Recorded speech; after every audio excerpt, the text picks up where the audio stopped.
वंदे मातरम। रेहुआ मंसूर गांव महाराजगंज से जब रैली निकलती है, वहां पर दुर्गा जी के ऊपर पत्थर मारे जाते हैं, 22 राउंड फायर होते हैं, जहां पर रामगोपाल मिश्रा एक 22 साल के बच्चे की मृत्यु बोल रहे हैं लोग, लेकिन ये हत्या होती है। 22 राउंड फायर होते हैं। ये बात है कल की। मैंने सोचा इस पे, मुझे सुबह इस चीज़ के बारे में जानकारी थी, लेकिन मैं जब तक कोई मेरे पास ऑथेंटिक इन्फॉर्मेशन नहीं होती है, मैं ये हवा में सिर्फ व्यूज़ के लिए वीडियो करना मेरी जिम्मेदारी नहीं है। मेरे ऊपर एक दायित्व है कि मैं कम से कम अपनी रिसर्च पूरी करूं, लोगों से बात करूं, कंसर्न लोगों से बात करूं। तो आपको 4 या 5 पॉइंट है, उस पर आपको समझना पड़ेगा। यहाँ पर सबसे बड़ा कंसर्न ये आता है कि दुर्गा जी की प्रतिमा निकल रही है। बहराइच में एक महाराजगंज करके जगह है, वहां पर पड़ता है हरदी थाना, और हरदी थाना के अंदर ये मंसूर वाला ये जो एरिया है ये पड़ता है। अब यहाँ पर क्या बोलते हैं उसको, रैली, जिसको लोग कुछ रैली बोल रहे हैं, रैली नहीं होता है। समझना ये पड़ेगा कि विसर्जन के लिए दुर्गा जी की महाराजगंज में जो मूर्ति रखी हुई थी माई की, तो भगवती के विसर्जन के लिए वहां से निकलती है। वहां पर एक एरिया है, उस पर्टिकुलर एरिया में जब जाती है तो वहां पर एक अब्दुल हमीद करके एक इंसान, सोनार अब्दुल हमीद बोलते हैं, उसके बाद फहीम, उसका बेटा सबलू, ये सब आके उस पर कोई गाना चल रहा होता, शायद उसका विरोध होता है, जो लोकल्स की टेस्टिमोनी है। मैं अपने से बात नहीं करता हूं। और यहां पर आप सोचिए कितना बड़ा कांड हुआ हो गया। मैंने बहुत सालों बाद एक एडीजी लॉ एंड ऑर्डर को अपने हाथ में पिस्तौल लेके गली में घूमते हुए और वहां पर उतरना पड़ा। इसका मतलब ये होता है, एडीजी लॉ एंड ऑर्डर का मतलब ये होता है कि सर्वोच्च पोस्ट आप मान लीजिए, उसके ऊपर सिर्फ डीजी है। एडीजी लॉ एंड ऑर्डर को जब वहां पर आकर ये करना पड़ रहा है, इसका मतलब ये है कि बहुत बड़ा कंसर्न है।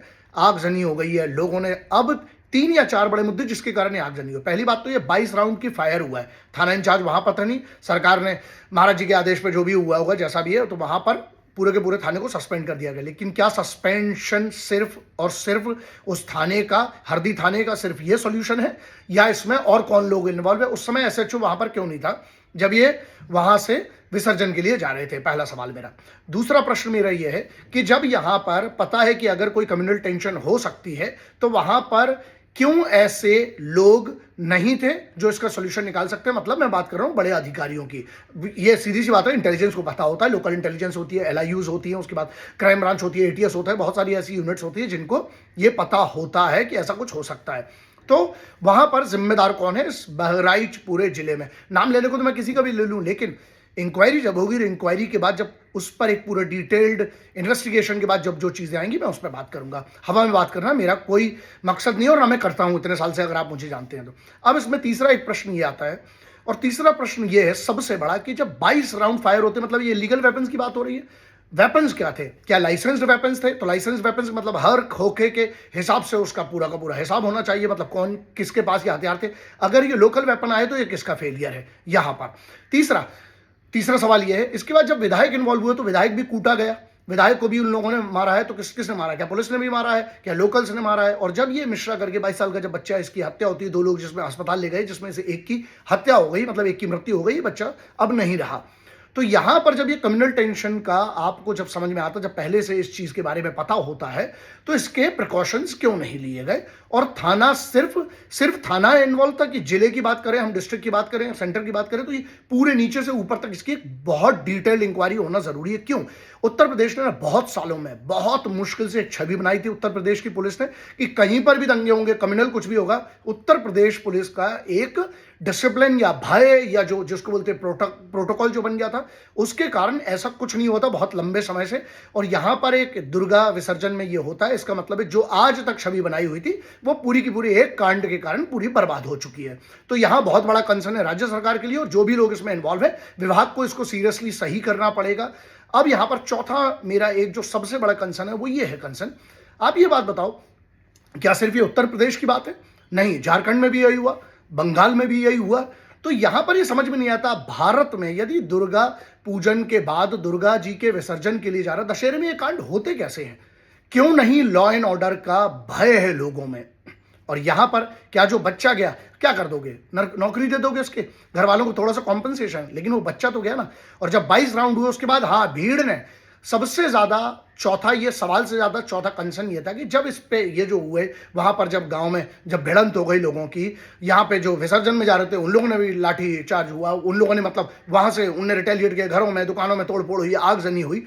धर्म से बड़ा एक और चीज है ना, कोई भी गुंडागर्दी करेगा, अगर आज आप लॉ एंड ऑर्डर तोड़ने की परमिशन दोगे, चाहे कोई भी हो, तो आगे चल के ये महंगा पड़ेगा देश को, प्रदेश को तो पड़ी है ना, पूरी इमेज का सत्यानाश कर दिया। और इसके बाद एक और जो कंसर्न वो है, ये है पुलिस ने वहां पर लाठीचार्ज किया। किन के ऊपर? जिनके ऊपर पहले भी पथराव हुआ था उन पर लाठीचार्ज हुआ, फिर ये चीज भड़की और वहां से गोलियां चली हैं। तो यहां कंसर्न ये है, चाहे वो उत्तर प्रदेश हो, चाहे राजस्थान हो, चाहे मध्य प्रदेश हो, चाहे हरियाणा हो, चाहे पंजाब हो, चाहे कहीं पर भी हो, क्या किसी को भी कानून हाथ में लेने की परमिशन है? और ऐसे कैसे लाइसेंस हथियार अगर हैं तो उसका तो वो तो किसी ना किसी दस्तावेज से हुआ है, लेकिन इलीगल वेपन्स और एकदम से इतने पत्थर और एकदम से छतों से पत्थर चलने लगते हैं और एकदम से पूरी की पूरी कैसे 20-25 गोलियां चल जाती हैं, कहां से ये चीज आती है? अगर हम इसको ट्रेस नहीं करके तो कल को आप देखिए ना, किसी पे भी कहीं पे भी गोली चल सकती है। तो इसके पीछे ट्रेस करना जरूरी है, क्योंकि ये अगर भारत का माहौल बिगड़ने पर आया तो ये किसी के लिए अच्छा नहीं है। बड़ी मुश्किल से एक राज्य की छवि बनती है। देख लीजिए, 2 कांड से पूरे का पूरा देश में तबाही मची हुई है। तो यहां पर आपको सबको समझ के ये भी रहना कि ऐसी चीजों से अगर आपको भी कोई खबर मिलती है तो थोड़ा सा सतर्क रहना और संबंधित लोगों को आपको जानकारी देना बहुत जरूरी है। वरना क्या होगा ना, अगर किसी और के ऊपर गोली चल रही है तो कल आपके ऊपर चलेगी, तो फिर आप रोइएगा मत। अगर किसी और के मोहल्ले में दंगे हो रहे हैं तो कल आपके बीवी बच्चे, कैसी एम्बुलेंस फंस गई, किसी के माँ बाप को जाना हो, किसी की जचकी हो, किसी की डिलीवरी अगर होनी होती, तो इसका जिम्मेदार कौन होगा? सोचिएगा जरूर। लोग कहते हैं ना कि मैं इस बारे में बात क्यों करता हूं, इसलिए करता हूं क्योंकि मेरे लिए भारत राष्ट्र के रहने वाले हर व्यक्ति की जान मैटर करती है। जब मैं कहता हूं मेरा राष्ट्र है, यहां पर रहने वाले सभी लोग मेरे परिवार जैसे हैं, इसीलिए करता हूं। वरना जैसे बहुत सारे लोग हैं जो अपने आप को बहुत कुछ कहते हैं, उनको घंटा फर्क नहीं पड़ा, ऐसा हम भी कह सकते थे। मुझे फर्क पड़ता है और फर्क पड़ेगा, क्योंकि मेरा राष्ट्र है। और इस राष्ट्र की अगर कोई भी इस प्रकार के दंगे होते हैं, आगजनी होती है, गोलियां चलती हैं, या इस राष्ट्र में कोई भी ऐसा माहौल बिगड़ता है, तो मुझे फर्क पड़ना चाहिए। मुझे पड़ता है, आपको पड़े ना पड़े, मैं अपना दायित्व निभा रहा हूं। जय हिंद, वंदे मातरम, इंकलाब जिंदाबाद, भारत माता की जय।